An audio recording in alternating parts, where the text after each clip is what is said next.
Deus abençoa os fiéis, Ele procura os fiéis da terra. O camarada começa a usar esses termos, esses textos.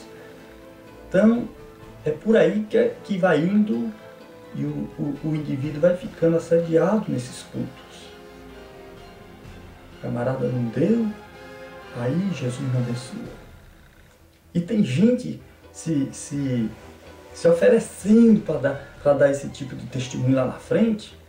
Pessoas que às vezes nunca era assíduo no dízimo, mas por causa de uma oportunidade que está tendo de quem sabe receber um cargo, aí ele se oferece para dar esse tipo de testemunho mentiroso se aparecendo na igreja.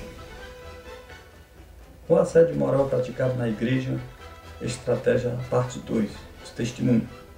A sensação é de que o imundo está ali. Não toque na mão dele.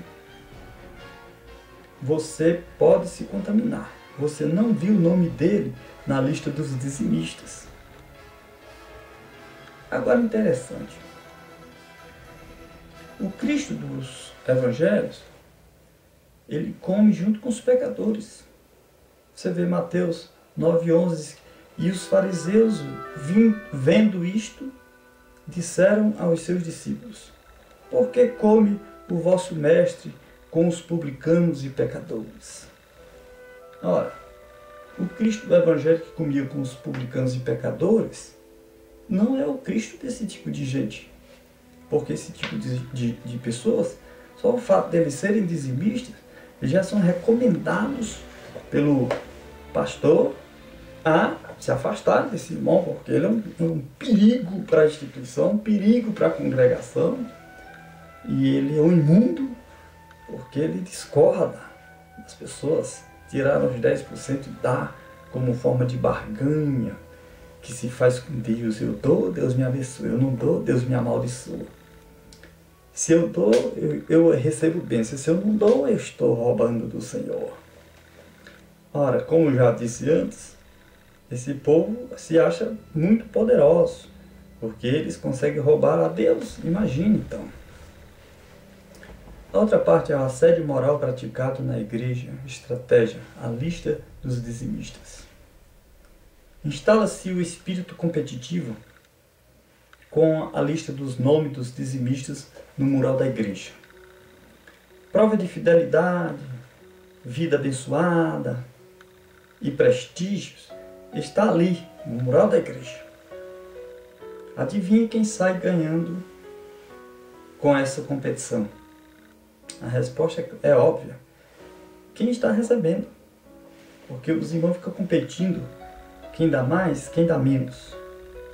Aí instala essa competição. Vamos então em frente.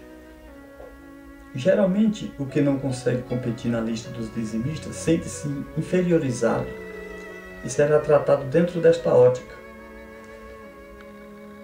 Afinal, quem garante que ele será digno das fileiras dessa elite de fiéis? Ele será sempre um pecador na congregação dos santos. Em muitas igrejas, essa lista é acessível apenas aos dirigentes, aos obreiros da igreja, os secretários e tesoureiros, é que tem acesso a essa lista, mas tem igreja que é estampada ali no mural da igreja.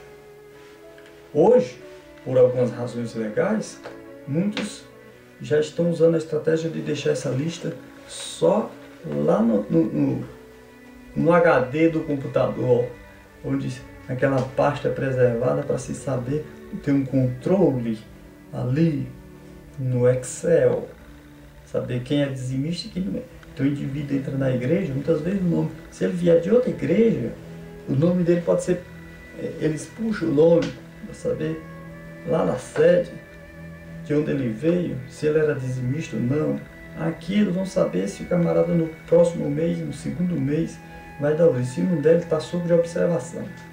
Então ele já fica na mira daqueles que dirigem a igreja, que quem está na frente do trabalho, os responsáveis pela tesouraria, pela congregação. O pastor está ali para saber e ver quem é que é dizimista ou não, porque se ele for, o nome dele estará lá no computador. Se não for, o nome dele não está lá. Então, o modo de tratar com ele também já será completamente diferente. Não vai ser a mesma forma que é tratado aqueles que são dizimistas, os dizimistas fiéis. Então observa só, o assédio moral praticado na igreja, estratégia, o envelope dos dízimos. Outra forma de assédio moral é o envelope. O indivíduo, ele chega na igreja e é recebido na porta da igreja com um sorriso forçado, um bem-vindo sincero, seja bem-vindo, e um envelope dos dízimos. Quase se ouve assim: este é o ingresso, pague durante o hino que será cantado para Mamon, pois esse hino, em todos os cultos, este hino é cantado. Às vezes, os fiéis são convidados a trazerem os dízimos e as ofertas ao púlpito da igreja, para inibir o indivíduo, alguém que não queira se levantar, para contribuir. Então, traga aqui. Aí o camarada olha para um lado, olha para o outro. Se todo mundo está levantando e indo, eu vou também. Eu não vou ficar aqui. Todo mundo vai ver que eu não fui. Então, a forma de constranger o indivíduo a ir lá entregar. Eu quero olhar para a cara de quem não vai ter coragem de levantar e vir aqui. O camarada fica constrangido de ficar lá, todo mundo levantando e indo, eu vou também. Então tudo isso são estratégias, mas tudo isso também é uma forma de se assediar. O assédio moral praticado na igreja, estratégia, a sacola. Às vezes os envelopes são distribuídos durante o culto, ou é usada a famosa sacola, que serve para arrecadar os dízimos e as ofertas ao mesmo tempo. A sacola é perigosa. Ela pode passar várias vezes, dependendo da ocasião. Às vezes, alguém ao lado olha para você, assim, esperando você reagir, ter alguma reação. Então puxa da carteira ali uma cédula, ou uma cédula qualquer, ou uma moeda. Aí ele entrega para você colocar na sacola. Como quem diz assim: não passe por esse vexame. Eu sei que isso é um assédio moral com cores da generosidade.